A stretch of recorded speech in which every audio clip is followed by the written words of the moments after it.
이에 여호와의 영이 입다에게 임하시니 입다가 길르앗과 므낫세를 지나서 길르앗의 미스베에 이르고 길르앗의 미스베에서부터 암몬 자손에게로 나아갈 때에 그가 여호와께 서원하여 이르되 주께서 과연 암몬 자손을 내 손에 넘겨주시면 내가 암몬 자손에게서 평안히 돌아올 때에 누구든지 내 집 문에서 나와서 나를 영접하는 그는 여호와께 돌릴 것이니 내가 그를 번제물로 드리겠나이다 하니라. 이에 입다가 암몬 자손에게 이르러 그들과 싸우더니 여호와께서 그들을 그의 손에 넘겨주시매 아로엘에서부터 민닛에 이르기까지 20성읍을 치고 또 아벨그라밈까지 매우 크게 무찌르니 이에 암몬 자손이 이스라엘 자손 앞에 항복하였더라. 입다가 미스바에 있는 자기 집에 이를 때에 보라 그의 딸이 소고를 잡고 춤추며 나와서 영접하니 이는 그의 무남동녀라. 입다가 이를 보고 자기 옷을 찢으며 이르되 어찌할꼬? 내 딸이여 너는 나를 참담하게 하는 자요 너는 나를 괴롭게 하는 자 중에 하나로다. 내가 여호와를 향하여 입을 열었으니 능히 돌이키지 못하리로다 하니 딸이 그에게 이르되 나의 아버지여 아버지께서 여호와를 향하여 입을 여셨으니 아버지의 입에서 낸 말씀대로 내게 행하소서. 이는 여호와께서 아버지를 위하여 아버지의 대적 암몬 자손에게 원수를 갚으셨음이니이다 하니라. 또 그의 아버지에게 이르되 이 일만 내게 허락하사 나를 2달만 버려두소서. 내가 내 여자 친구들과 산에 가서 나의 처녀로 죽음을 인하여 애곡하겠나이다 하니 그가 이르되 가라 하고 2달을 기한하고 그를 보내니 그가 그 여자 친구들과 가서 산 위에서 처녀로 죽음을 인하여 애곡하고 2달 만에 그의 아버지에게로 돌아온지라. 그는 자기가 서원한 대로 딸에게 행하니 딸이 남자를 알지 못하였더라. 지난주에 살펴보았지만 입다는 암몬 자손과의 전쟁을 앞두고 이스라엘 백성들의 머리와 장관이 되었습니다. 본문 앞에 나오는 11절 전반부입니다. 이에 입다가 길르앗 장로들과 함께 가니 백성이 그를 자기들의 머리와 장관을 삼은지라. 백성이 그를 자기들의 머리와 장관을 삼은지라. 이렇게 해서 입다가 이스라엘 백성들의 최고 지도자가 됩니다. 그리고 입다는 암몬 자손의 왕에게 사람을 보냅니다. 그래서 전쟁을 하기에 앞서서 분쟁을 해결하려고 합니다. 오늘 본문 앞에 나오는 내용을 살펴보면 그 옛날 모세가 이스라엘 백성들을 이끌고 광야 생활을 할 때 일어났던 사건을 가지고 서로 논쟁을 하고 있는 것을 볼 수 있습니다. 암몬 자손의 왕은 그때 모세가 우리 소유의 땅을 빼앗았는데 이제 그 땅을 우리에게 되돌려 달라라고 요구를 합니다. 자, 13절입니다. 암몬 자손의 왕이 입다의 사자들에게 대답하되 이스라엘이 애굽에서 올라올 때에 아르논에서부터 야복과 요단까지 내 땅을 점령했기 때문이니 이제 그것을 평화롭게 돌려달라 하니라. 이제 그것을 평화롭게 돌려달라. 이렇게 암몬 자손의 왕이 요구를 합니다. 이 요구에 대하여 입다는 그 당시 그 땅은 당신들의 땅이 아니라 아모리 족속의 땅이었다라고 말을 합니다. 그러니까 모세가 당신들의 소유 땅이 아닌 아모리 족속의 땅을 점령해서 지금 우리의 땅이 되었다라고 주장을 합니다. 근데 사실 암몬 자손이 지금 왜 이스라엘 땅을 침략했겠습니까? 자기 소유의 땅이라고 하는 그 땅을 찾기 위하여 쳐들어온 것입니다. 그러니까 그 땅이 애초부터 자기 소유의 땅이냐 아니냐 하는 것과는 달리 더 중요한 것은, 가장 중요한 것은 그 땅을 내놓겠느냐 내놓지 못하겠느냐 하는 것이 있습니다. 그러니까 당연히 협상은 결렬될 수밖에 없는 것이죠. 자, 본문 앞에 나오는 28절입니다. 암몬 자손의 왕이 입다가 사람을 보내어 말한 것을 듣지 아니하였더라.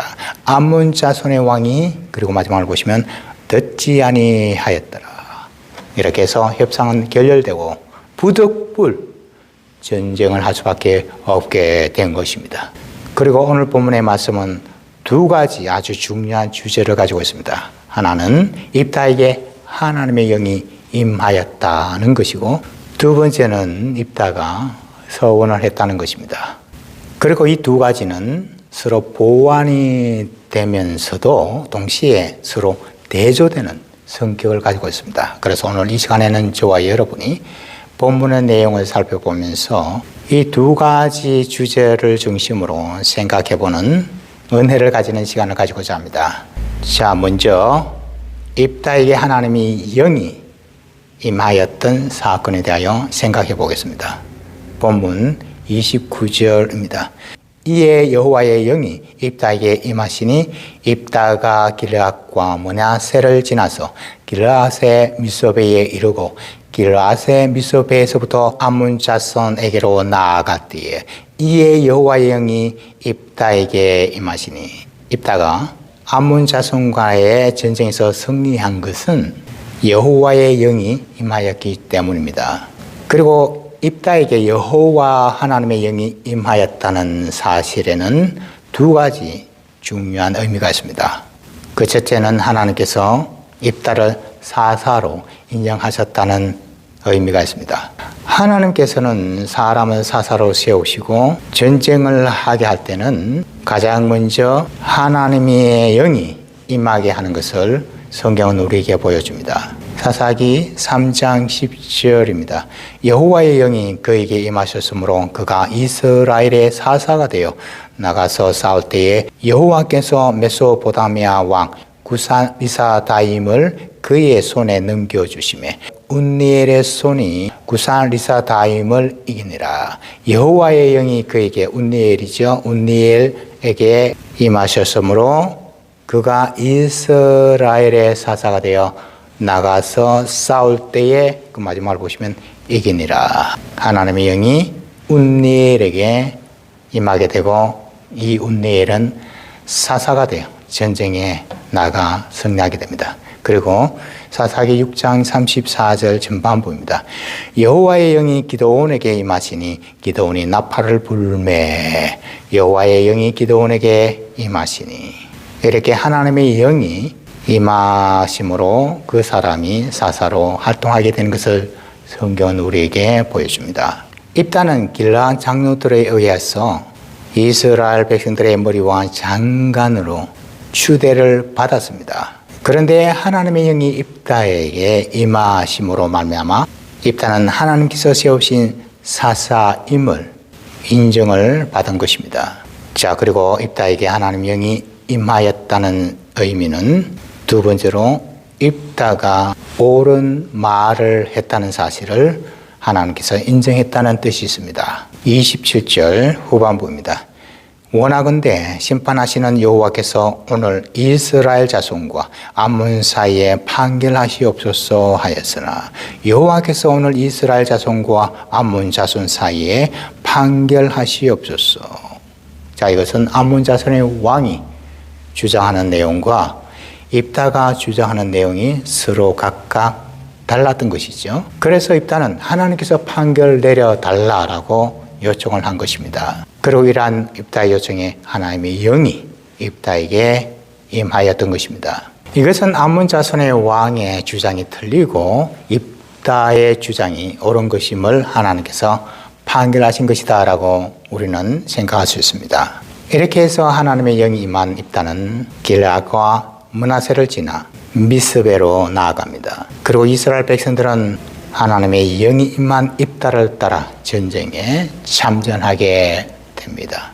이스라엘 백성들이 입다를 따르게 된 이유가 어디에 있나요? 그것은 입다에게 하나님의 영이 임하였기 때문입니다.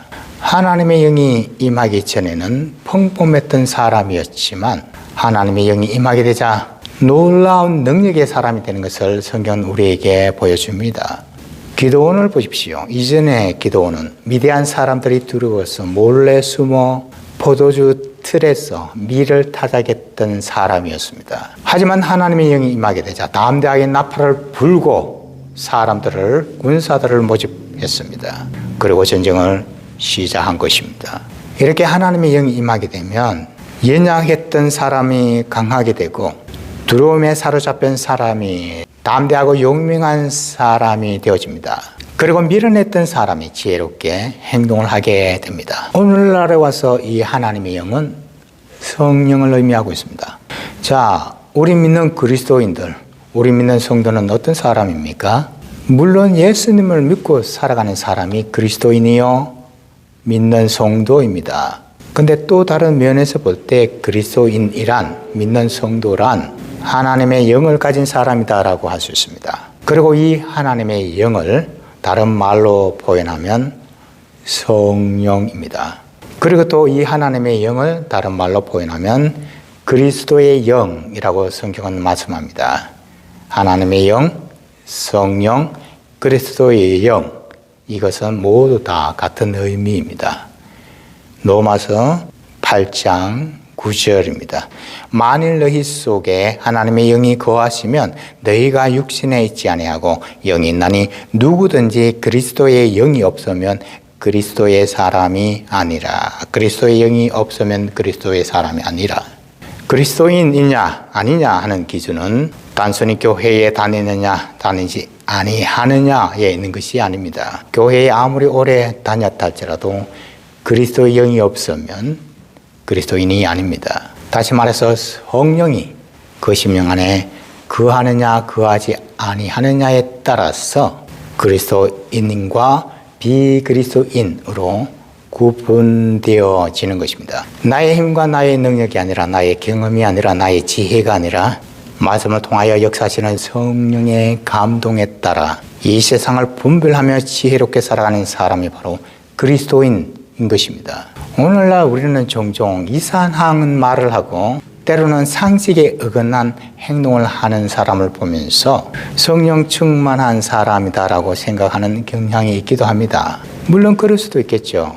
하지만 많은 경우, 대부분의 경우 성령 충만한 것은 남자는 남자다워지고 여자는 여자다워지는 것이었습니다.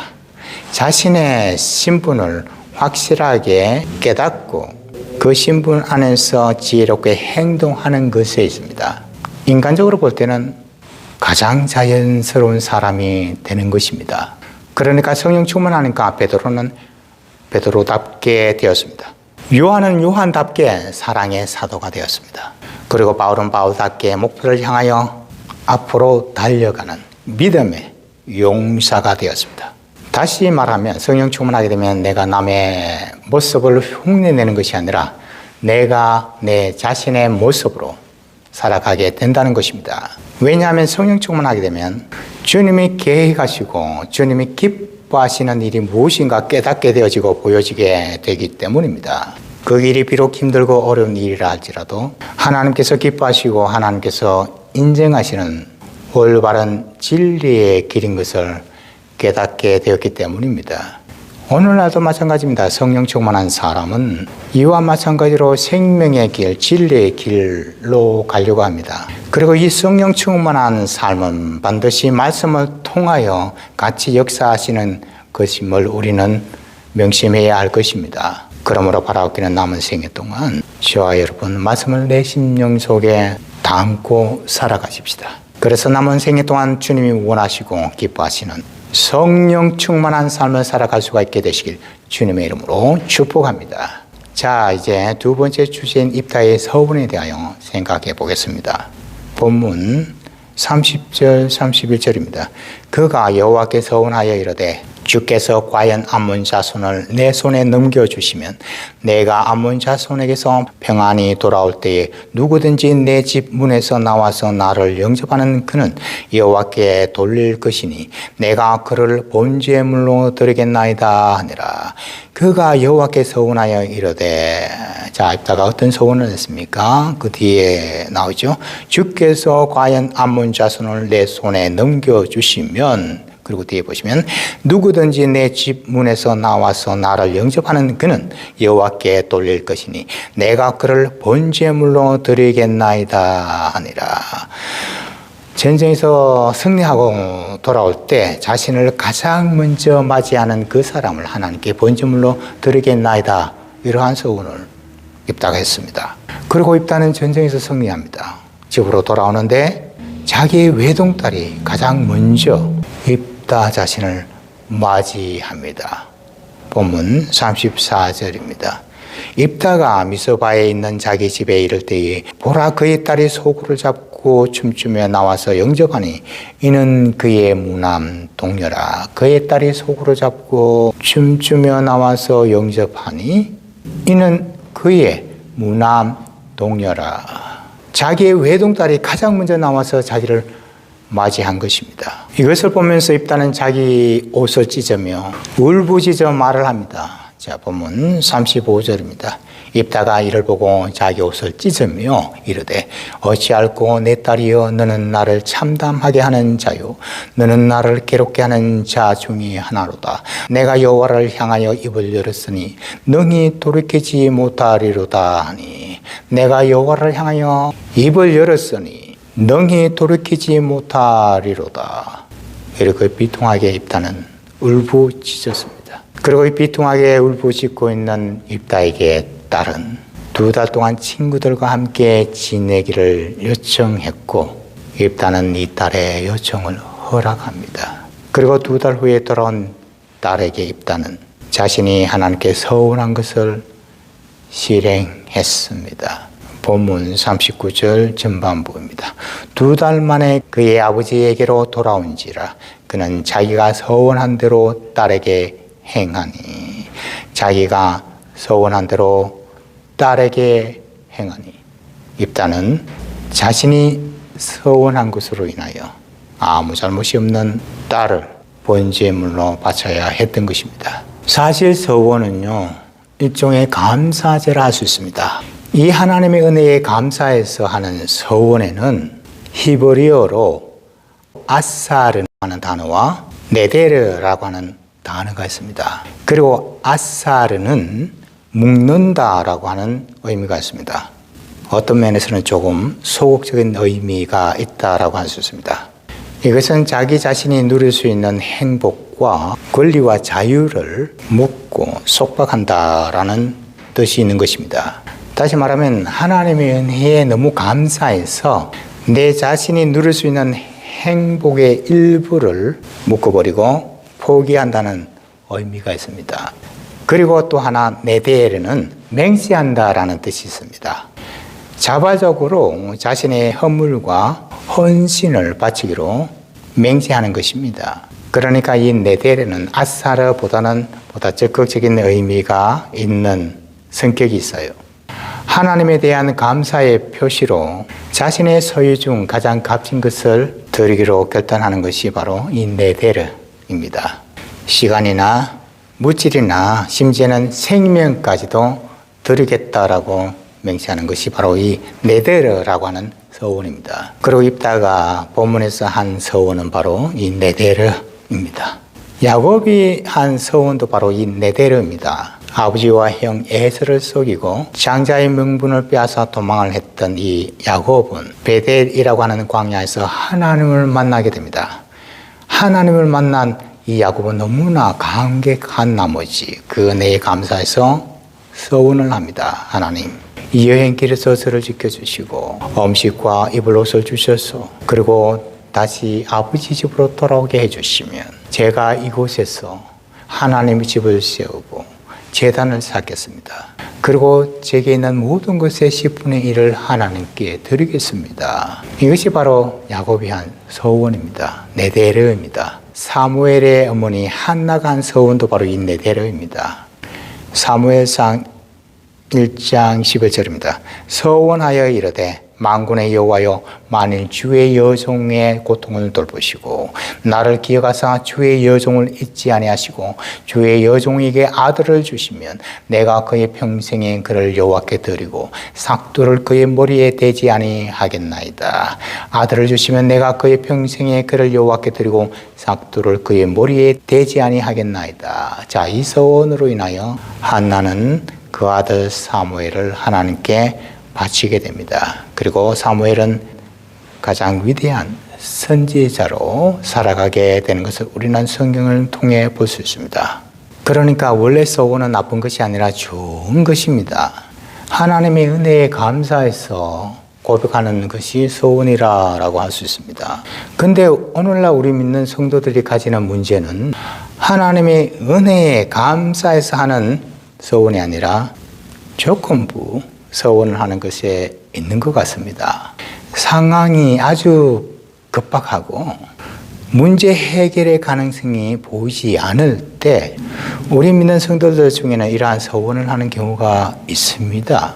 하나님, 이번 문제만 해결해 주시면 제가 죽도록 헌신하겠습니다. 하나님, 제 아이의 병을 이번에 완전하게 낫게 해주시면 제 아이를 하나님 앞에 목회자로 바치겠습니다. 이렇게 하나님 앞에 맹세하고 서원을 하는데 이런저런 전제 조건을 붙이는 경우가 있습니다. 원래 서원은 하나님께서 베풀어 주신 은혜에 감사해서 그래서 그 은혜를 잊지 않기 위해서 헛되게 하지 않기 위해서 하는 것이 서원입니다. 그러니까 하나님과 거래하고 타협하는 것으로 헌신하고 결단하는 것은 올바른 서원의 자세가 아닌 것이죠. 하나님, 제가 이번에 하는 사업을 성공하게 해주시면 제가 1억을 교회에 바치겠습니다. 이런 내용의 서원을 살펴보면 자기의 욕심과 이기적인 계산이 깔려있는 것을 우리는 알 수 있습니다. 이것은 하나님의 은혜에 대한 감사가 아니죠. 그리 아니하실지라도 라고 하는 마음으로 하는 결단과 헌신이 올바로 서원하는 마음 자세다라고 할 수 있습니다. 이런 면에서 살펴볼 때 입다가 서원한 것은 잘못된 것이죠. 자, 본문 30절 다시 보시겠습니다. 그가 여호와께 서원하여 이르되 주께서 과연 암몬 자손을 내 손에 넘겨주시면 주께서 과연 암몬 자손을 내 손에 넘겨주시면 그 다음 31절 후반부입니다. 내가 그를 번제물로 드리겠나이다 하니라. 번제물로 드리겠나이다. 이렇게 입다는 전쟁에서 승리하게 해주시면 이라고 하는 전제 조건을 따랐습니다. 하나님과 거래를 했던 것입니다. 자, 그런데 만일 전쟁에서 패하게 되면 어떻게 됩니까? 당연히 그 서원은 없게 되는 것이죠. 전쟁에서 패해서 나라가 망하게 되는데 어떻게 서원을 실행할 수 있겠습니까? 근데 하나님께서는 입다가 서원을 한 것 때문에 전쟁에서 승리하게 하신 것입니까? 입다가 서원한 것과 입다가 전쟁에서 승리한 것은 아무런 상관이 없습니다. 하나님께서는 입다가 한 서원 때문이 아니라 이스라엘 백성들에 대한 사랑과 긍휼의 마음을 지니고 계셨기 때문입니다. 그래서 구원을 하실 계획이 있었기 때문에 입다로 하여금 전쟁에서 승리하게 하신 것입니다. 그런데 입다는 잘못된 서원을 한 것입니다. 이에 대하여 찰스 스퍼전 목사님이 이렇게 말한 적이 있습니다.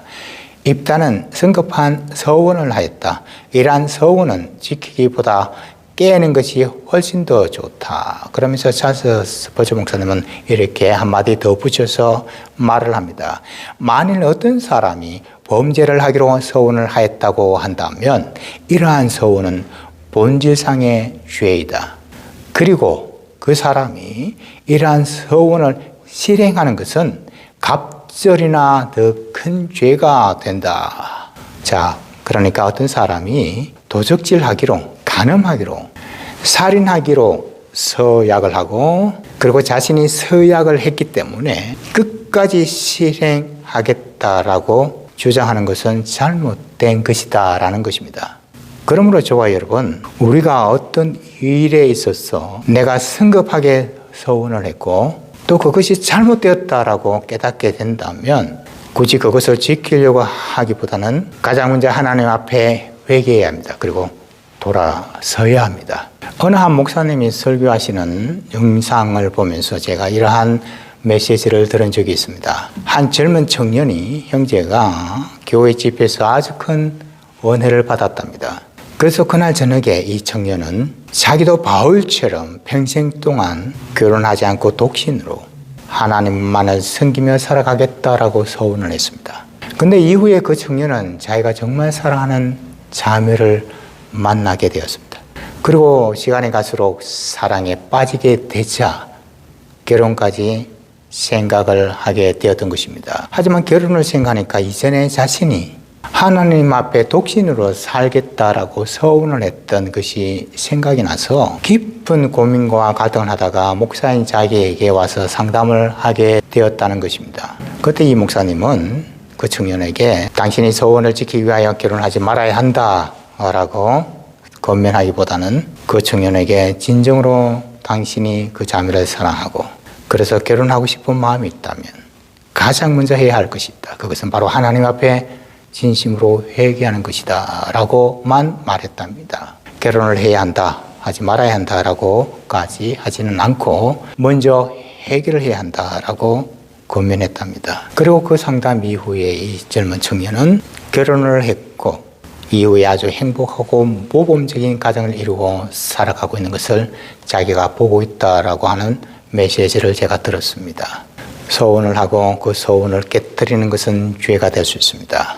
하지만 자신의 그 소원을 지키기 위하여 자기의 무남 동료의 딸을 죽이는 것은 더 큰 죄를 짓는 것이 됩니다. 그리고 그 청년이 자신의 소원을 지키기 위하여 결혼을 하지 않고 독신으로 지내지만 날마다 험난한 생각과 행동을 하며 지내게 된다면 더 큰 죄를 짓고 살아가는 것이 됩니다. 그러므로 우리는 내가 과거에 한 소원을 깨뜨린다면 작은 죄는 짓게 되겠지만 그 잘못된 소원을 이행하기 위하여 더 큰 죄를 저질러서도 안 된다고 하는 사실을 알아야 합니다. 그 옛날 내가 미성숙했던 시절 때에 성급하게 감정적으로 소원했던 사실에 대해서는 진지하게 하나님 앞에 회개를 해야 합니다. 제가 이 말씀을 하는 것은 하나님 앞에 선포하고 소원한 것에 대하여 언제든지 쉽게 번복해서 된다라고 하는 의미는 절대 아닙니다.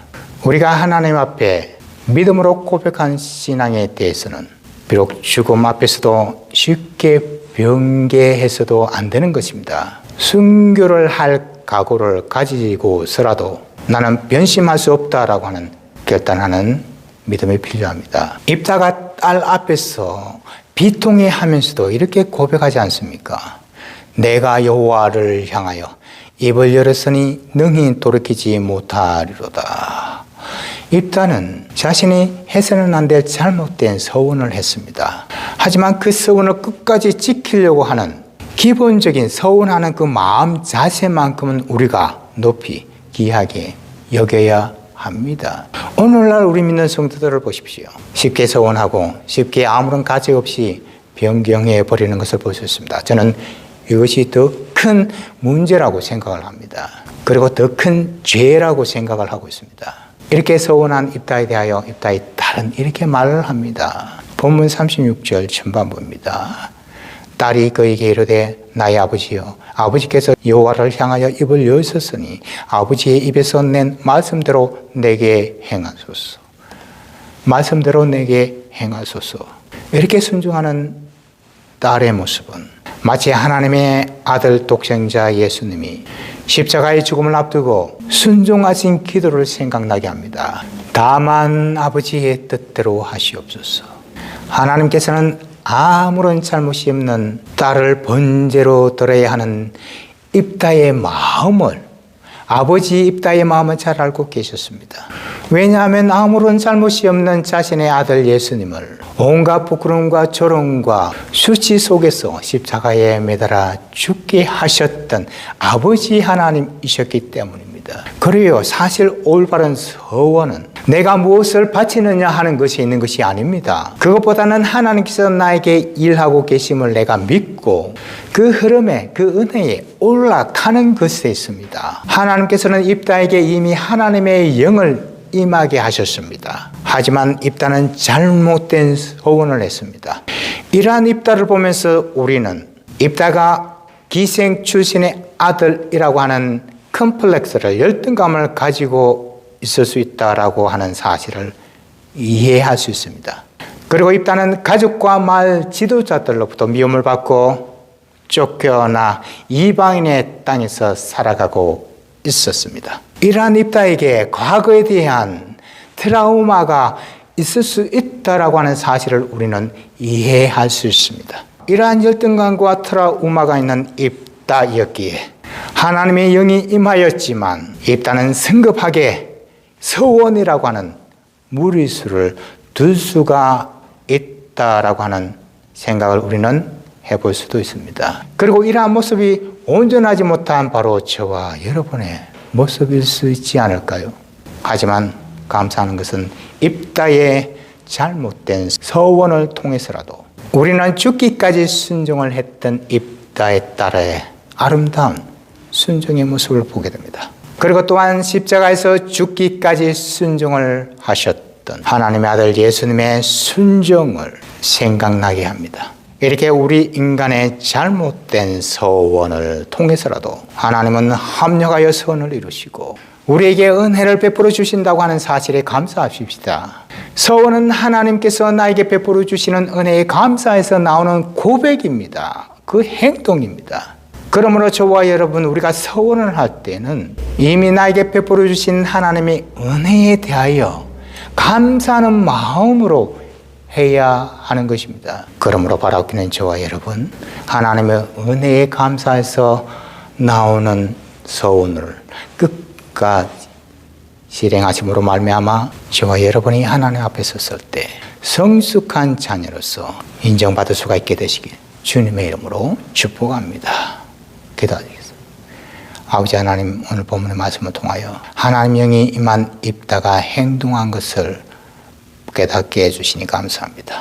하나님 영이 임하였지만 잘못된 서원을 하게 된 입다를 보면서 저희들의 모습을 보게 됩니다. 하지만 그럼에도 불구하고 합력하여 선을 이루시는 하나님이심을 입다의 딸의 순종을 통하여, 그리고 하나님의 아들 독생자 예수님의 순종을 통하여 저희들 다시 한번 은혜를 받게 됩니다. 바로 그는 저희들의 잘못된 서원에 대하여 진정으로 회개하게 하여 주시고 늘 하나님 은혜에 감사하는 고백으로 서원하며 맹세하는 참다운 신앙인이 되게 하여 주시옵소서. 감사하며 예수님의 이름으로 기도합니다.